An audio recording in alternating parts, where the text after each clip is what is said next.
चलिए देखते हैं प्रश्न नंबर 3 क्या बोल रहा है। प्रश्न नंबर 3 को देखेंगे। यहाँ पे देखिए अच्छे से समझिएगा, ठीक है। मैं यहाँ पे क्वेश्चन को सॉल्व कराने का तरीका बताऊंगा, उस तरीके को आप अच्छे से समझिएगा और ये क्वेश्चन आ भी सकता है। चलिए यहाँ पे देखिए, प्रज्ञा ने 3 अलग अलग पदार्थों की घुलनशील को अलग अलग यानी भिन्न भिन्न तापमान पर जांचा। यानी कि पदार्थ लिया किसने, प्रज्ञा ने, और 3 अलग अलग घुलनशीलताओं को उसने अलग अलग तापमान पर क्या किया, अलग अलग टेम्परेचर पे चेक किया, ठीक है। यहाँ पे देखिए नीचे दिए गए आंकड़ों को प्राप्त किया उसने। देखिए यहाँ पे पोटेशियम नाइट्रेट लिया, ठीक है। और पहले क्या किया कि पोटेशियम नाइट्रेट को 283 केल्विन पे उसको क्या किया, टेम्परेचर दिया, उसको तापमान पे मेजर किया। तो उसने देखा कि क्या प्राप्त किया, उसने 21 प्राप्त किया। 293 पे किया तो 32 प्राप्त हुआ, और 313 केल्विन पे किया तो 62, और 333 पे 106। यानी ऐसे ही उसने अलग अलग क्या किया, टेम्परेचर पे चेक किया। तो यहाँ पे लिखा गया है कि प्रज्ञा ने 3 अलग अलग पदार्थों की घुलनशीलताओं को अलग अलग तापमान पर जांचा और नीचे दिए गए आंकड़ों को प्राप्त किया। तो उसने ये आंकड़ा क्या किया, उसने प्राप्त किया। प्राप्त हुए परिणामों को 100 ग्राम जल में विलेय पदार्थ की मात्रा, यहाँ पे देखिए जो प्राप्त हुआ परिणाम है उसको 100 ग्राम जल में विलेय पदार्थ की मात्रा, यानी विलेय यानी घुलने वाला, 100 ग्राम जल लिया और विलेय पदार्थ की मात्रा जो संतृप्त विलयन बनाने हेतु पर्याप्त है निम्नलिखित तालिका में दर्शाया गया है। तो यहाँ पे देखिए संतृप्त विलयन बनाने के लिए पर्याप्त हैं उनको यहाँ पे दर्शाया गया। तो यहाँ पे देखिए सबसे पहले यहाँ पे हम देखते हैं कि 313 केल्विन पे इसको हम देखेंगे। तो यहाँ पे ये विलेय पदार्थ है, ये घुलने वाला पदार्थ है, ये जल में घुल रहा है तो विलेय पदार्थ है, ठीक है। तो हम किसी भी एक को लेंगे और उसको हम निकाल देंगे। तो यहाँ पे देखिए यहाँ पे ये तो तालिका दिया गया है आपका, ठीक है। इस तालिका को आपको देखना है और यहाँ पे ए नंबर में ये जो प्रश्न है इसको देखते हुए इसको सॉल्व कर लेंगे आसानी से, बहुत आसानी से सॉल्व हो जाएगा, इसमें कोई दिक्कत नहीं है। देखिए पहले लिखा गया है कि 50 ग्राम जल में 313 केल्विन पर पोटेशियम नाइट्रेट, यहाँ पे देखिए पोटेशियम नाइट्रेट है ना। देखिए इस क्वेश्चन को मैं समझाने का प्रयास करता हूँ एकदम सिंपल भाषा में। देखिए यहाँ पे हम क्या करते हैं, यहाँ पे एक जल ले लेते हैं, एक बीकर ले लेते हैं, ठीक है।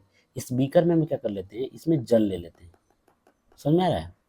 और इस ये जल की मात्रा हम अगर ले लेते हैं 50 ग्राम, क्या लेते हैं, 50 ग्राम जल ले लेते हैं। 313 केल्विन पोटेशियम नाइट्रेट, यानी यहाँ पे जो टेम्परेचर देंगे, यहाँ पे जो आग जलाएंगे, ठीक है। ये मान लीजिए कि हमारा ये आग जला रहा है तो इसका टेम्परेचर मान लीजिए इसका टेम्परेचर जल का 313 केल्विन, समझ में आ रहा है। यानी 313 केल्विन इसका टेम्परेचर है। तो इस पर हम पोटेशियम नाइट्रेट के संतृप्त विलयन को प्राप्त करने हेतु हमको पोटेशियम नाइट्रेट का एक संतृप्त विलयन प्राप्त करना है। तो इसमें हम मिलाएंगे, ठीक है, पोटेशियम नाइट्रेट को। और कितने ग्राम पोटेशियम नाइट्रेट की आवश्यकता होगी, तो हमें बताना है कि इसमें कितने ग्राम पोटेशियम नाइट्रेट इसमें डालना होगा, उसकी आवश्यकता निकालना है। तो हमें हमें मतलब बताना है कि इसमें हमको जो संतृप्त विलयन तैयार करना है, इसको प्राप्त करने के लिए हमें कितने ग्राम पोटेशियम नाइट्रेट की आवश्यकता होगी, ये हमें बतानी है। देखिए यहाँ पे मैं इसको सॉल्व कराता हूँ। आपको अगर समझ में नहीं आएगा तो एक बार और वीडियो को पीछे करके देखिएगा, आपको आ जाएगा समझ में। देखिए मैं यहाँ पे बताने के प्रयास कर रहा हूँ। देखिए यहाँ पे लिखा गया है 50 ग्राम जल में 313 केल्विन टेम्परेचर में नाइट्रेट के संतृप्त विलयन को प्राप्त करना है। हमें करने हेतु कितने ग्राम पोटेशियम नाइट्रेट की आवश्यकता होगी, ये हमें बतानी है। देखिए सबसे पहले हम यहाँ पे लिखेंगे 50 ग्राम जल में कितनी मात्रा हमें चाहिए। तो यहाँ पे देखिए पहले 100 ग्राम लेते हैं, यहाँ पे सॉल्व करना स्टार्ट करता हूँ। रुक जाइए इसको छोटा कर लेता हूँ, थोड़ा यहाँ पे लिखने में सही रहेगा। इसको मैं मिटा देता हूँ। यहाँ पे देखिए, यहाँ पे मैं इसको सॉल्व कराना स्टार्ट करता हूँ। यहाँ से लिखा गया है कि 313 केल्विन पर पोटेशियम नाइट्रेट की मात्रा दिया गया है।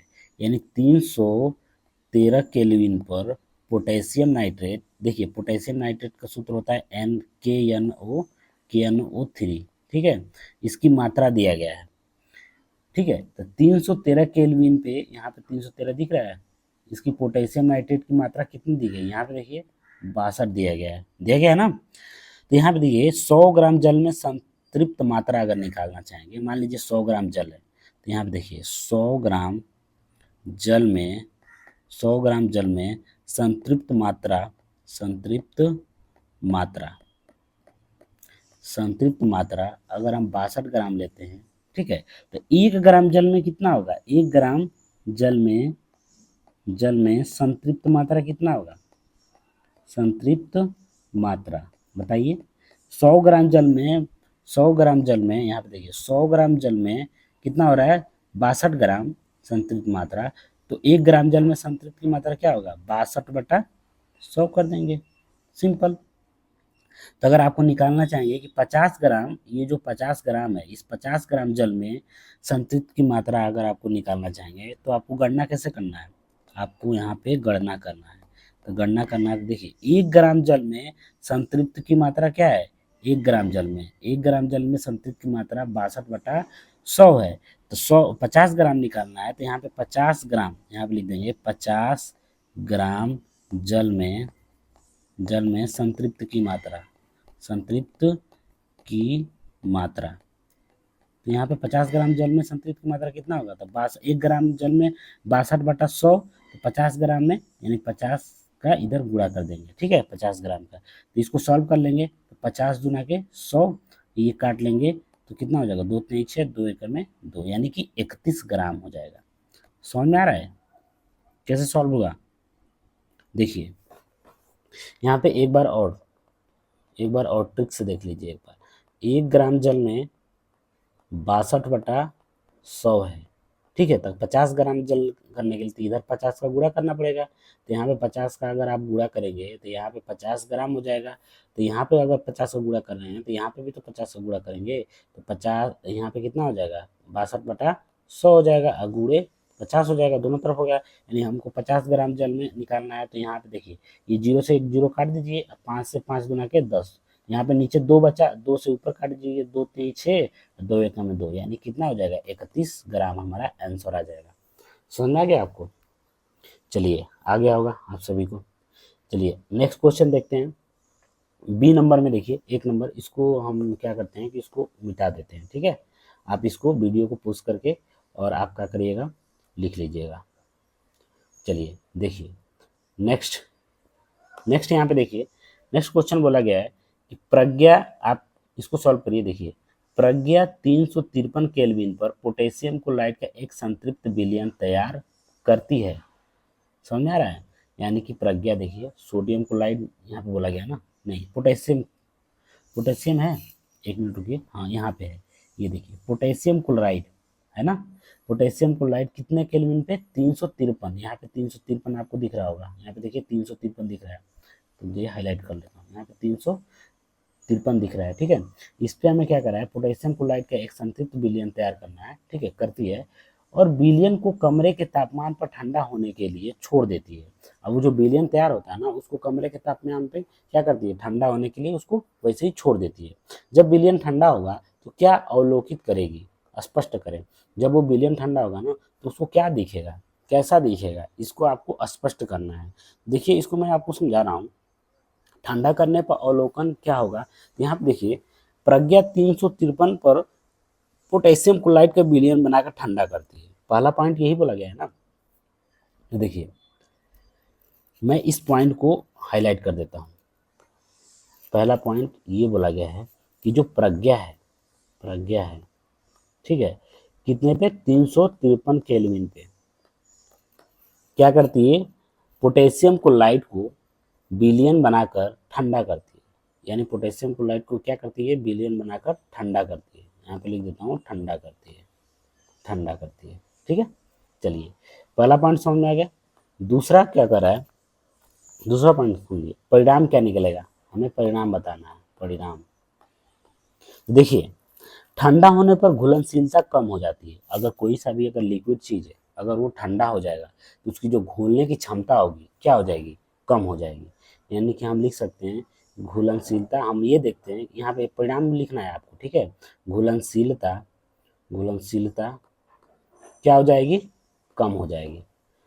तीसरा पॉइंट में क्या दिखेगा हमें, अतः पोटेशियम क्लोराइड के शुद्ध क्रिस्टल दिखाई देगा, यानी पोटेशियम क्लोराइड जो हमने घोला है ना उसमें, उसका जो क्रिस्टल होगा हमें दिखाई देगा। तो हम यहाँ पे लिख सकते हैं कि पोटेशियम क्लोराइड के शुद्ध क्रिस्टल हमें ये देखने को मिलेगा, वही चीजें मैं बता रहा हूँ। पोटेशियम क्लोराइड के पोटेशियम क्लोराइड के शुद्ध क्रिस्टल शुद्ध क्रिस्टल शुद्ध क्रिस्टल यानी कि प्योर क्रिस्टल हमें क्या होगा, दिखाई देगा। समझ आ गया? यानी ये चीजें हमें दिखाई देगा, यानी कि क्या करेगी, मैं आपको सिंपली भाषा में मैं आपको ऐसे समझा देता हूँ कि जब प्रज्ञा क्या करती है ना कि 353 केल्विन पे पोटेशियम क्लोराइड को एक संतृप्त विलयन तैयार करती है, ठीक है, और वो क्या करती है कि उसको उस विलयन के कमरे के तापमान पे, मतलब उसको कमरे के तापमान पे क्या कर देती है, उसको वैसे ही रख देती है, छोड़ देती है। और धीरे धीरे क्या होता है, जब वो ठंडा होता है तो हमें क्या दिखाई देगा उस विलयन में, हमें वो बताना है। तो उस विलयन में हम जब ठंडा होगा ना विलयन, तो हमें क्या अवलोकित करेंगे उसको हम स्पष्ट करना है, ये पूछा गया है। तो हमें क्या क्या दिख रहा है, घुलनशीलता उसकी एक तो कम हो जाएगी, जब ठंडा हो जाएगा तो उसकी घोलने की जो क्षमता होगी वो कम हो जाएगी। और ऊपर से क्या होगा, पोटेशियम के क्लोराइड के जो शुद्ध क्रिस्टल है ना वो हमें क्या होंगे, दिखाई देंगे ऊपर से। समझ आ रहा है?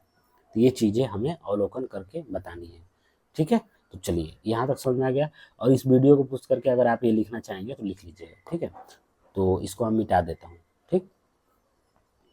चलिए आगे हम सॉल्व करते हैं। क्वेश्चन नंबर कितना है, क्वेश्चन नंबर सी देखिए, सी नंबर देखिए, सी क्या बोल रहा है कि 293 केल्विन पर लवण की घुलनशीलता का परिकलन करें, यानी 293 केल्विन टेम्परेचर रहेगा और लवण की जो घुलनशीलता है उसकी परिकलन करना है। इस तापमान पर कौन सा लवण सबसे अधिक घुलनशील होगा, और आपको बताना है कि 293 केल्विन तापमान पे कौन सा लवण क्या होगा, कौन सा लवण सबसे अधिक घुलनशील हो जाएगा, ठीक है। तो आपको ये चीज़ें बतानी है। तो हमारा कौन सा है, हम 293 केल्विन पे देखेंगे, तो यहाँ पे देखिए कहीं 293 लिखा हुआ है, तो 293 आप बताइए कहाँ लिखा हुआ है, इस टेबल में। 293 आप देखिए यहाँ पे लिखा हुआ है 293, समझ आ गया? 293 लिखा गया है, आपको बताना है कि सबसे अधिक घुलनशीलता लवण कौन सा होगा, ठीक है। तो 293 पे देखिए पोटेशियम नाइट्रेट 21 ग्राम, 32 ग्राम, ठीक है, यहाँ पे देखिए 36 ग्राम, 36 ग्राम, 35 ग्राम, ये सब इसकी क्वांटिटी दर्शा रही है। समझ में आ रहा है? तो यहाँ पे हमें ये देखना है कि पोटेशियम नाइट्रेट का, देखिए पहले पोटेशियम नाइट्रेट कितने केल्विन पे हमें देखना है, 293 केल्विन पे, ठीक है। तो यहाँ पे मैं आपको लिख देता हूँ पोटेशियम नाइट्रेट कितनी ग्राम लिया गया है 293 पे, तो यहाँ पे 293 पे इस वाले देखना है कॉलम में, समझ में आ रहा है? तो यहाँ पे मैं लिखते जा रहा हूँ, पोटेशियम नाइट्रेट कितनी मात्रा ली गई है, 32 ग्राम। सोडियम क्लोराइड की कितनी मात्रा ली गई है, यहाँ पे देखिए ये वाली चीज़ है 36 ग्राम ली गई ना, 36 ग्राम। अब यहाँ पे देखिए पोटेशियम क्लोराइड की कितनी ली गई है, 35 ग्राम। अमोनियम क्लोराइड की कितनी ली गई है, 37 ग्राम। आप खुद देख करके बताइए सबसे अधिक जो घुलनशीलता होगी किसमें होगी, आप इनमें से आप खुद देख करके बताइए, या इसमें होगी पोटेशियम नाइट्रेट में होगी, या 36 ग्राम वाले सोडियम क्लोराइड में होगी, या 35 ग्राम वाले पोटेशियम क्लोराइड में होगी, या 37 ग्राम वाले अमोनियम क्लोराइड में होगी, बताइए कौन सबसे अधिक घुलेगा। देखिए यहाँ पे हम आपको मैं बता दूं, यहाँ पे सबसे तेज घुलेगा कौन सा, यहाँ पे सबसे तेज घुलेगा अमोनियम क्लोराइड। आपको ये बताना है अमोनियम क्लोराइड, यानी अमोनियम क्लोराइड की जो घुलनशीलता होती है ना इन इन चीज़ों से, यानी पोटेशियम क्लोराइड से, सोडियम क्लोराइड से और पोटेशियम नाइट्रेट से, इन सबसे अधिक होती है। यानी कि जो घुलेगा कितना तेज घुलेगा, बहुत तेज, यानी इन सभी से तेजी से क्या होगा, घुल जाएगा। अमोनियम क्लोराइड की घुलनशीलता सबसे अधिक है, तो आप यहाँ पे बता देंगे कि अमोनियम क्लोराइड की घुलनशीलता सबसे अधिक है। समझ आ रहा है? यानी 293 में से, यानी सबसे यहाँ पे भी देख लीजिए, यहाँ पे ये घुलनशीलता शायद बताया गया, रुकिए एक मिनट, यहाँ पे ये घुलनशीलता ही बताई गई है, ठीक है। तो 37 है, यानी कि इसकी अमोनियम क्लोराइड की घुलनशीलता क्या है, सबसे अधिक है। देखिए अगला क्वेश्चन को देखेंगे, तापमान का प्रभाव, यहाँ पे क्या देखेंगे, तापमान का प्रभाव, यानी कि ये वाला क्वेश्चन, एक मिनट हाईलाइट करता हूँ आपको, ये वाला, यानी कि तापमान में परिवर्तन से लवण की घुलनशीलता पर क्या प्रभाव पड़ता है। यानी कोई भी लवण है, यानी कि कोई भी क्या है, लवण है, और अगर हम टेम्परेचर बढ़ाते जाएंगे तो उसकी घुलनशीलता होगी ना, उसकी जो घुलने की क्षमता होगी, क्या प्रभाव पड़ेगा बताइए। तो आप सिंपली बता सकते हैं कि अगर हम किसी भी चीज़ को टेम्परेचर देते हैं तो क्या होगी, उसकी घुलने की क्षमता क्या होगी, और तेज़ी से बढ़ जाती है, यानी घुलनशीलता इससे क्या हो जाएगी, बढ़ जाएगी। तो आप लिखेंगे इसकी घुलनशीलता, यानी तापमान में वृद्धि होने पर घुलनशीलता क्या होती है, बढ़ जाती है।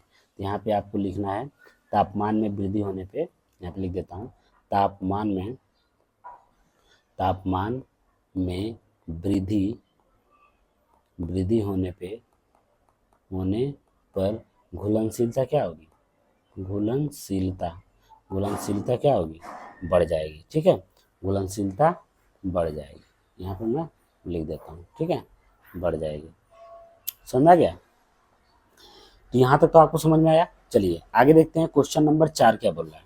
क्वेश्चन नंबर 4 ये बोल रहा है कि निम्न की उदाहरण सहित व्याख्या करें। आपको उदाहरण देना है और उसकी क्या करना है, आपको व्याख्या करना है, ठीक है।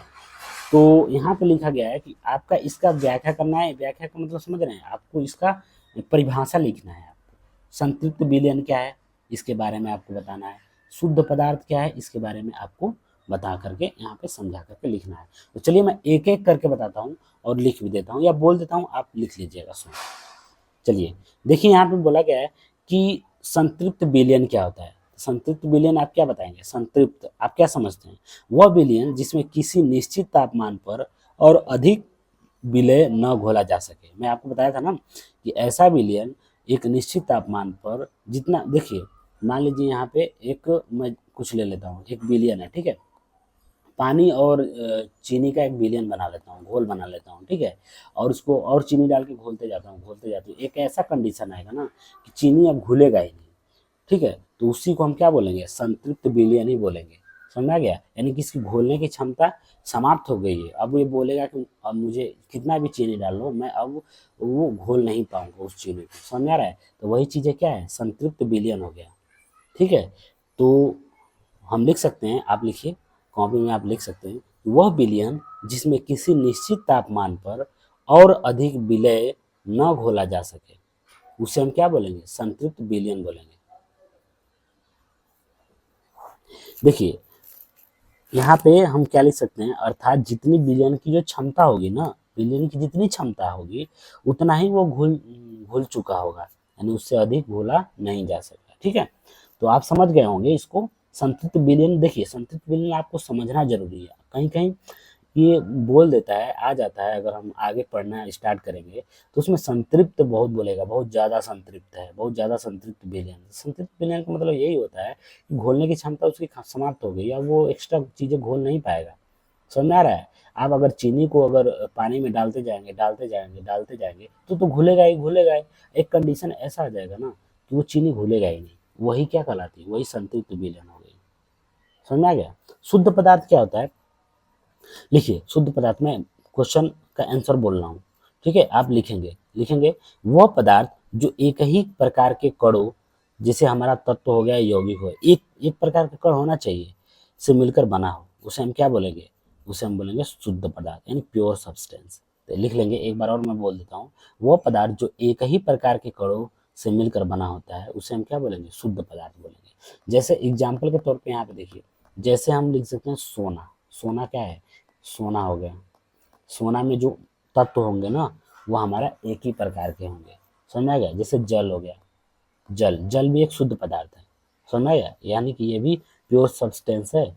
इसमें जो मतलब एक ही प्रकार के क्या है, यौगिक है। हाइड्रोजन H2 एक प्रकार का तत्व है, ठीक है, एक ही प्रकार का तत्व है, यानी ये हमारा हाइड्रोजन भी क्या है, एक शुद्ध पदार्थ है। तो ये आपका एग्जाम्पल हो गया। समझ में आ गया। चलिए नेक्स्ट देखते हैं, क्वेश्चन नंबर नहीं, एक नंबर। अब यहाँ पे देखिए, यहाँ पे सी और डी बचा हुआ है। तो सी और डी में क्या बोल रहा है? कोलाइड। कोलाइड क्या होता है आप बताइए? आपको हमने बताया था कोलाइड के बारे में। कोलाइड क्या होता है? कणों का आकार हम बताया था ना कि 1 नैनोमीटर से 100 नैनोमीटर के बीच होना चाहिए। बताया था ना कि 1 नैनोमीटर में कितना होता है? 10⁻⁹ बताया था ना ये आपको। तो आपका ये देखिए, कोलाइडी के जो कण होते हैं ना, जो कोलाइड के जो कण का आकार जो होता है वो 1 नैनोमीटर से कितना होना चाहिए? 100 नैनोमीटर के बीच होना चाहिए। समझ में आ गया? ये नग्न आंखों से नहीं दिखते हैं, ये इतने छोटे हैं। अब बताइए, इतना छोटा जो नैनोमीटर है, समझ आ रहा है? इसको आप देख सकते हैं? नहीं ना देख सकते हैं आंखों से। तो हम लिख सकते हैं कि कोलाइडी के जो कण होते हैं ना, वो नग्न आंखों से दिखाई नहीं देते हैं। तो हम लिख सकते हैं कि ये नग्न आंखों से नहीं दिखते, पर टिंडल प्रभाव देते हैं। टिंडल प्रभाव, देखिए टिंडल प्रभाव आपको बताया था मैं। टिंडल प्रभाव क्या होता है? एक मिनट, ये क्या हो रहा है? टिंडल प्रभाव, टिंडल, टिंडल प्रभाव। टिंडल प्रभाव यानी, मैं आपको दिखाता हूँ। जैसे देखिए, दूध है ना, दूध, यहाँ इसमें दूध है, ठीक है। इसके, ये कोलाइडी का एक उदाहरण है, और इसके कण बहुत छोटे होते हैं, ठीक है। तो आप यहाँ से क्या करेंगे? एक टॉर्च को जब आप जलाएंगे ना, यहाँ से टॉर्च को आप जैसे ही जलाएंगे ना, तो ये जो प्रकाश होगा ना, ये चारों तरफ फैल जाएगा, ठीक है। समझ में आ रहा है? चारों तरफ क्या होगा? प्रकाश के कणों को फैला देगा ये। समझ में आ रहा है? तो यही क्या कहलाता है? ये टिंडल कहलाता है। समझ में आ रहा है? टिंडल प्रभाव। अब यहाँ पे देखिए, इसे कण, ये जैसे उदाहरण में आप देख सकते हैं, दूध, दूध, ठीक है, मिल्क, मिल्क आप इसका उदाहरण दे सकते हैं। अब देखिए निलंबन। निलंबन क्या होता है? निलंबन में हम क्या बोल सकते हैं? निलंबन में हम बोल सकते हैं कि यह एक विषमांगी मिश्रण है। निलंबन क्या है? आप लिखेंगे पॉइंट करके, यह एक विषमांगी मिश्रण है, कणों को आंखों से देखा जा सकता है। यानी निलंबन से सीधा समझ में आ रहा है कि विषमांगी मिश्रण है। कौन सा मिश्रण है? विषमांगी, विषमांगी मिश्रण है, ठीक है। इसके जो कण के आकार होंगे ना, इनको हम अपने आंखों से क्या कर सकते हैं? देख सकते हैं, ठीक है। यहाँ पे देखिए, शांत छोड़ने पर कण के तल क्या हो जाते हैं? ये बैठ जाते हैं। यानी कि निलंबन में क्या होते हैं कि अगर यहाँ पे अगर कोई मिक्स पदार्थ है, ठीक है, यानी मिश्रण है, निलंबन में क्या होगा ना कि इसके जो दो या दो से अधिक कण आपस में मिलेंगे, पदार्थ मिलेंगे, तो मिश्रण होगा। और जब मिश्रण होगा ना, तो क्या होगा कि जो निलंबन में जो मिक्स किया हुआ पदार्थ है, वो नीचे के तली में क्या होगा? आके बैठ जाएगा। समझ में आया? दूसरा ये चीज होता है, यानी शांत छोड़ने पर कण के तल पर क्या होगा? यानी जो कण होंगे वो तल पर क्या होगा? बैठ जाएगा। जिससे हम उदाहरण देंगे तो आपको समझ में आ जाएगा। उदाहरण में देखिए, उदाहरण में हम देख लेते हैं यहाँ पे गंदा पानी, ठीक है। एक मिनट, इस पेन का आकार में बदल देता हूँ। देखिए, यहाँ पे हम उदाहरण के तौर पे एक लिख देते हैं, गंदा पानी, गंदा पानी, ठीक है। गंदा पानी जो होता है ना, उसको हम क्या करेंगे? अगर छोड़ देते हैं तो उसके कण के तल क्या हो जाते हैं? बैठ जाते हैं नीचे। पानी में चूना पत्थर, अगर पानी में आप क्या कर देते हैं? चूना पत्थर लगा देते हैं। पानी में चूना पत्थर, चूना पत्थर, ठीक है, चूना पत्थर अगर आप डाल देंगे तो क्या होगा? चूना पत्थर पानी के तली में क्या होगा? नीचे बैठ जाएगा, ठीक है। अब यहाँ पे देखिए, यहाँ पे क्वेश्चन नंबर 5 हम देखेंगे। क्वेश्चन नंबर 5 हम देखेंगे। तो यहाँ पे क्वेश्चन नंबर 5 क्या बताया गया? देखिए, इसको मैं मिटा देता हूँ, ठीक है। आप वीडियो को पीछे करके आप देख करके लिख लीजिएगा, ठीक। यहाँ पे देखिए, चूना पत्थर हो गया।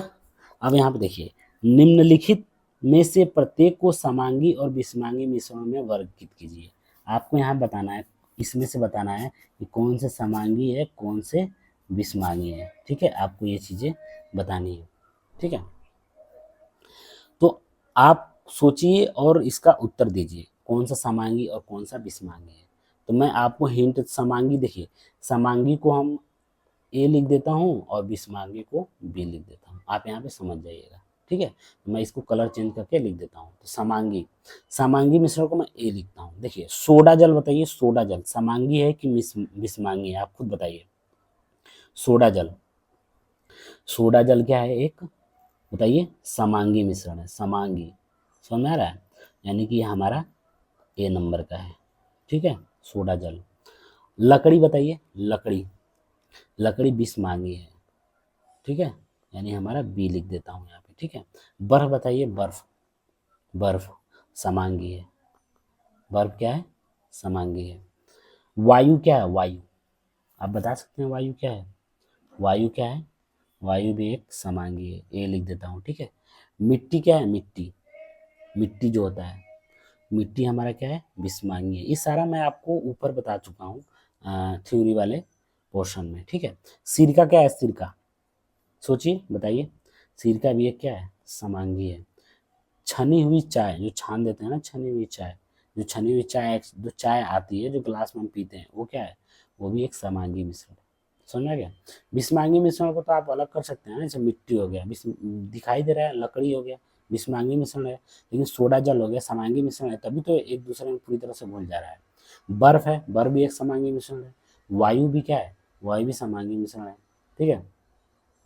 समझ में आ गया। तो ये आप अपने कॉपी में लिख लीजिएगा। चलिए क्वेश्चन नंबर हम देखते हैं 6। आप किस प्रकार की पुष्टि करेंगे कि दिया हुआ रंगहीन द्रव शुद्ध जल है। तो आप कैसे बताएंगे, किस प्रकार आपको पुष्टि करेंगे कि दिया हुआ जो रंगहीन द्रव है वो शुद्ध जल है। जो रंगहीन द्रव होता है, द्रव का कलर कैसा होता है, रंगहीन होता है। तो आप कैसे, आपको पता करना है कि ये शुद्ध जल है, आपको कैसे पता करना है। देखिए यहाँ पे मैं एक पॉइंट लिखवा रहा हूँ, आप लिखिएगा, ठीक है। लिखिए, 1 नंबर पॉइंट में लिखिए, यदि वायुमंडलीय दाब पर रंगहीन द्रव 100 डिग्री सेंटीग्रेड पर क्वथनांक पर उबलता है तो वह शुद्ध जल है। तो आप लिखिए, यदि वायुमंडलीय दाब पर रंगहीन द्रव, कोई सा भी रंगहीन द्रव है, अगर वह 100 डिग्री सेंटीग्रेड यानी कि 100 डिग्री तापमान पे, 100 डिग्री सेल्सियस पर उबलने लगता है ना, जब उबलेगा ना, तो हम क्या बोलेंगे, उसे हम शुद्ध जल बोलेंगे। क्या बोलेंगे, शुद्ध जल बोलेंगे। समझ में आया, शुद्ध जल बोलेंगे, ये इसका प्रश्न है, ठीक है।